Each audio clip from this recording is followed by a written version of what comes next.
Spring 2024 का जो है वो डीएस से पास पेपर करेंगे। अगर आपने रीसेंट वीडियोस को एक्सेस नहीं किया तो फ़ौरन करें, ये बहुत ही इम्पोर्टेंट है पेपर पॉइंट ऑफ व्यू से। तो क्वेश्चन की तरफ बढ़ते हैं। तो सबसे पहला जो क्वेश्चन है उसमें है कि adding an element to the front of the link list. अब यहाँ पे देखिए लिंक लिस्ट का क्या मतलब होता है कि हमारे पास एक लिस्ट है जो क्या है लिंक्ड है। तो यहाँ पे ये ब्लॉक्स हैं और ये ब्लॉक्स क्या हैं, ये एरो की मदद से आपस में लिंक्ड हैं। तो ये जो है ये लिंक लिस्ट की हम एक रफ सी एग्जांपल ले लेते हैं। अब यहाँ से जहाँ से ये स्टार्ट हो रही है वो इसका हेड पॉइंट होता है और जहाँ पे एंड हो रही है वो इसका नल पॉइंट होता है। ठीक है, जो एंड है वो क्या है, नल। अब हम इसको देखते हैं कि क्वेश्चन में बेसिकली क्या रहा है। तो हमने ये देखा कि हमने जो हमारी जो लिंक लिस्ट है इसके हमने ये जो स्टार्ट है हेड सेक्शन, इसमें हमने एक इंसर्ट करवानी है, जो है वो फंक्शन इंसर्ट करवाना है जिसमें हमने एक एलिमेंट को ऐड करना है यहाँ पे स्टार्टिंग पे। ठीक है, मुझे उम्मीद है आपको इसकी समझ आ गई होगी। अब हम क्वेश्चन को देखते हैं कि क्वेश्चन में बेसिकली कहा क्या जा रहा है। तो हमारे पास ये जी एक जो है वो कोड दिया गया है, that is template type name class node private data है।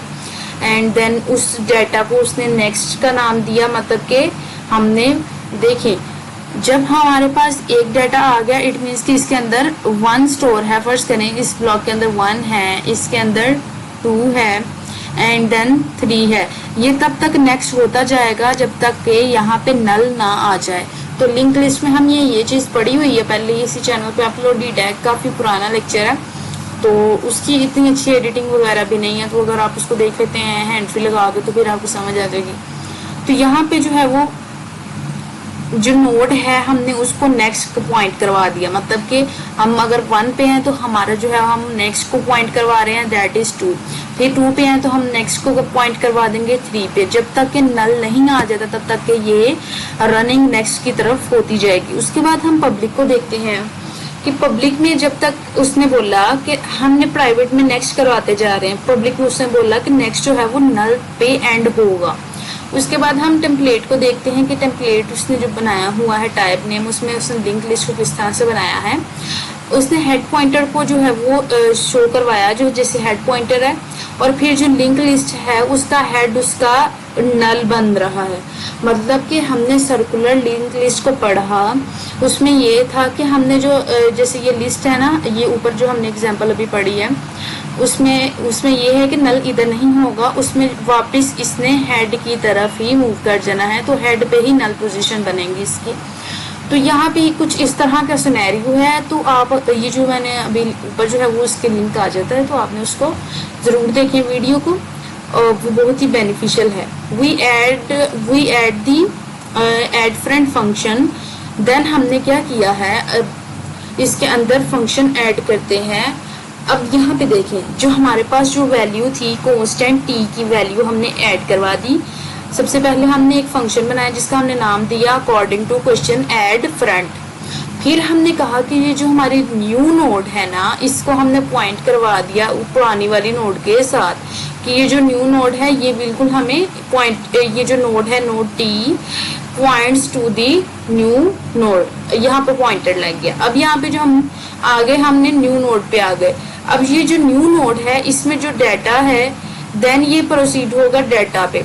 अब जो डाटा है ना वो बेसिकली इसकी वैल्यू होगी एंड देन ये जो न्यू नोड है ये मूव कर जाएगी नेक्स्ट, और नेक्स्ट ये हेड पे आएगी। अब यहाँ पे हम देखते हैं, इसको समझते हैं कि बेसिकली इसमें हो क्या रहा है कि हमने यहाँ पे जो हमारी लिंक लिस्ट है ना, हमने इसको क्या किया है कि हमने इसमें जो है वो ऐड करवा देना है, फ्रंट में जो फंक्शंस हैं उसको हमने ऐड करवा दिया।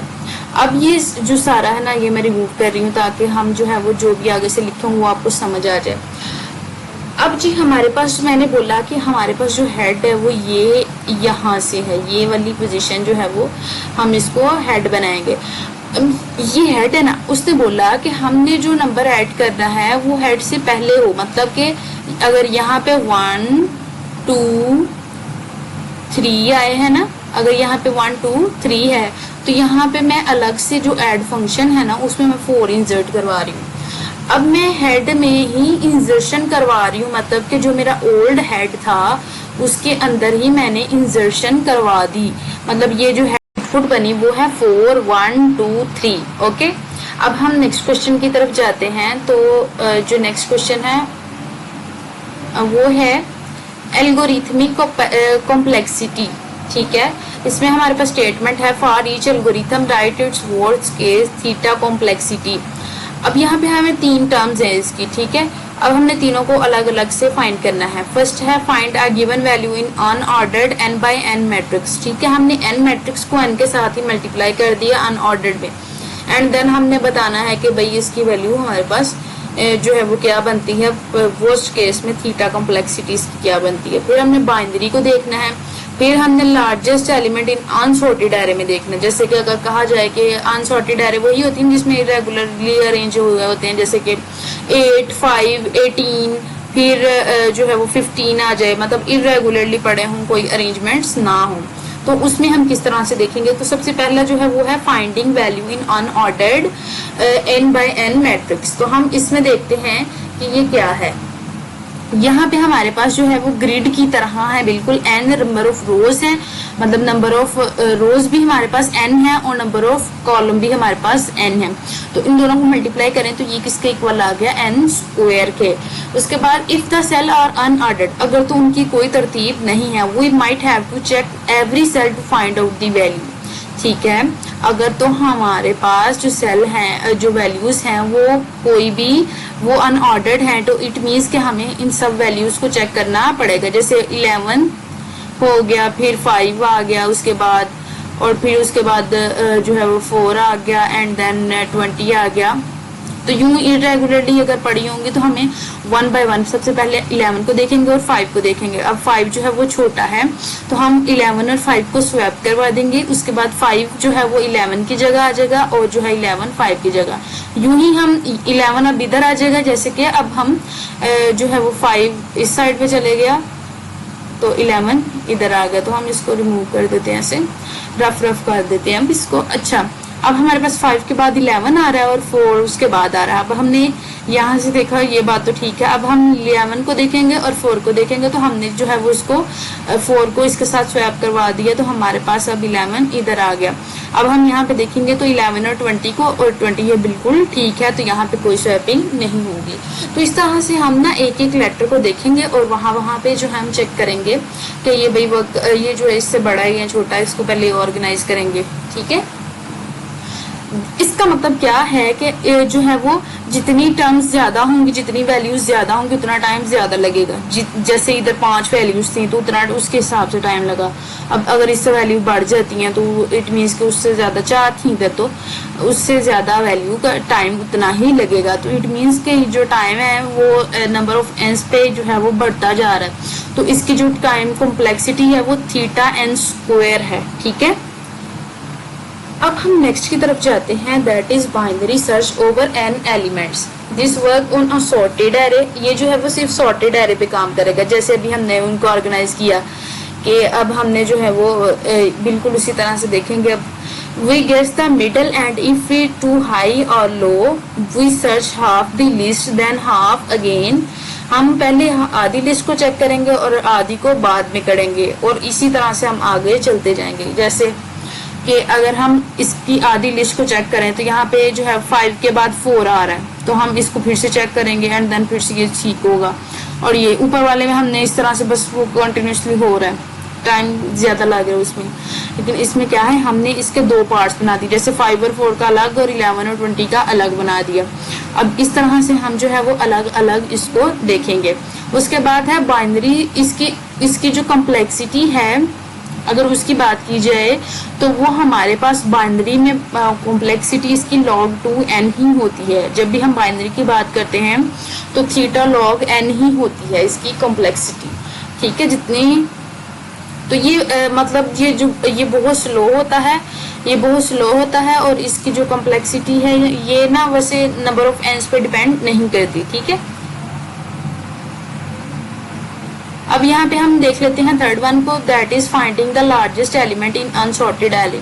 अब यहाँ पे जब हमने लार्जेस्ट एलिमेंट लेना है ना, तो ऑब्वियसली जैसे हमने ऊपर वाले में देखा, तो जब हम लार्जेस्ट एलिमेंट को जो है वो देखेंगे तो हमारी जो टाइम कॉम्प्लेक्सिटी है वो ज़्यादा लगेगी, तो इसकी भी टाइम कॉम्प्लेक्सिटी जो है वो ज़्यादा होगी, ये थीटा एन टाइम्स ही होगी, बिल्कुल ऊपर वाले की तरह।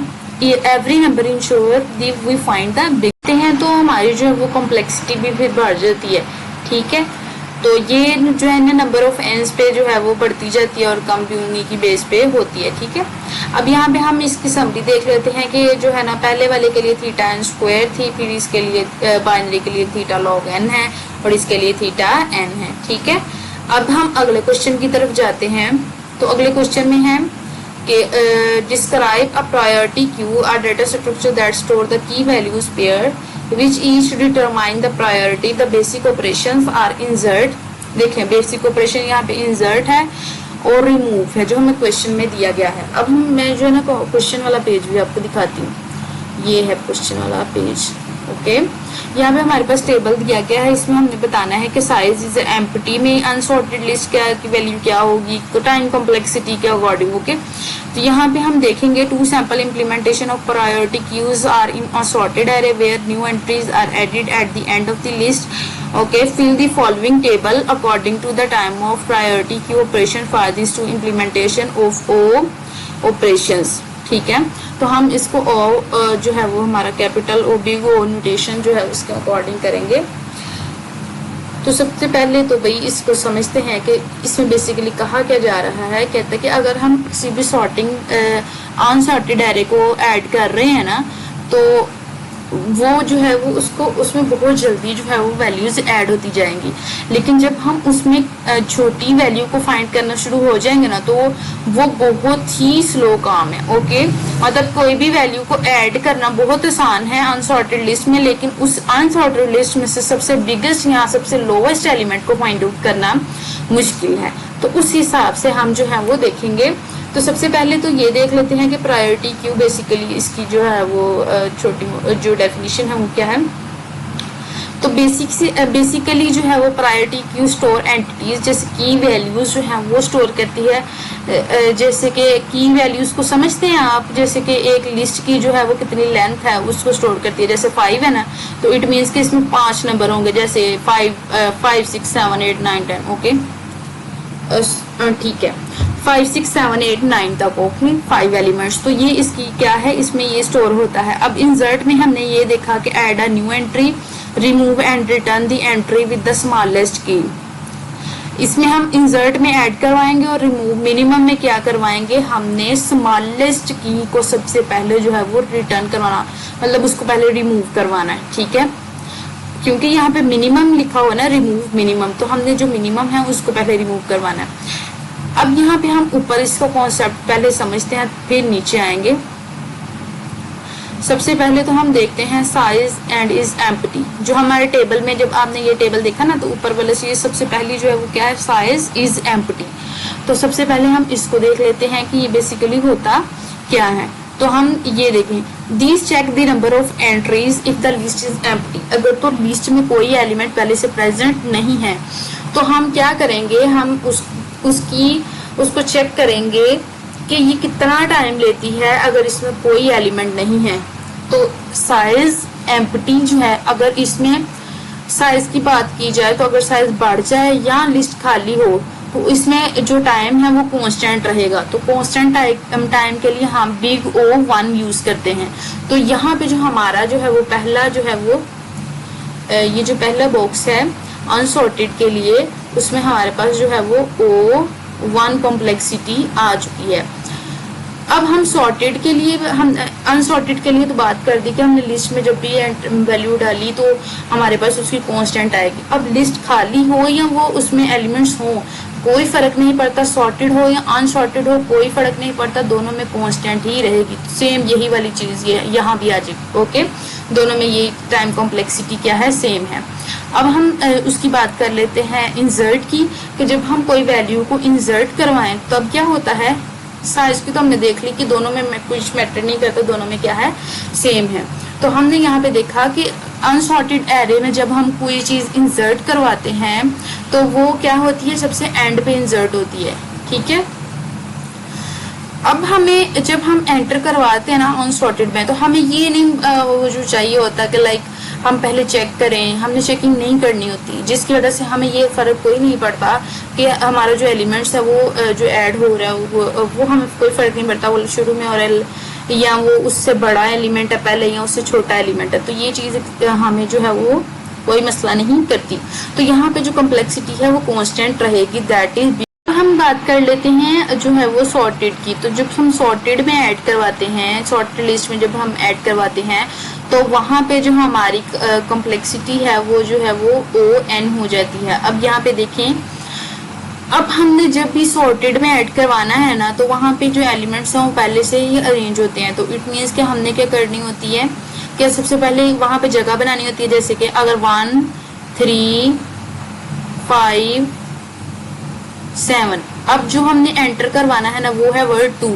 अब हमने 2 को एंटर करवाना है, तो हम अब यहाँ पे देखेंगे इसकी पहले स्पेस बनाएंगे। सबसे पहले इस 2 की यहाँ पे स्पेस बनाएंगे, देन इस 2 को इधर इंसर्ट करवाएंगे। तो ये जो है वो स्लो प्रोसेस होता है, तो इस वजह से इसकी जो कॉम्प्लेक्सिटी है वो है ON।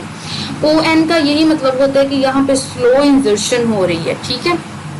जब हम सॉर्टेड की बात करते हैं, जब सॉर्टेड में हम बिग ON की बात करते हैं, तो वहाँ पे ये मतलब होता है कि ये स्लो इंसर्शन हो रही है। और अनसॉर्टेड में अगर बात करें तो यहाँ पे कह सकते हैं हम जो अनसॉर्टेड की अगर हम ON की बात करें, तो वहाँ पे वैसे यहाँ पे इसका काम नहीं, मैं वैसे बोल रही हूँ कि जो अगर हम अनसॉर्टेड में करें तो वहाँ पे जो रिमूवल है वो स्लो होता है, ठीक है। अब यहाँ पे इंसर्शन स्लो होगी क्योंकि सबसे पहले हम स्पेस बनाएंगे उसकी, फिर उसमें वैल्यू एंटर करेंगे। उसके बाद हम जो है वो रिमूव मिनिमम को देख लेते हैं। For an unsorted array finding the minimum means the checking every atom.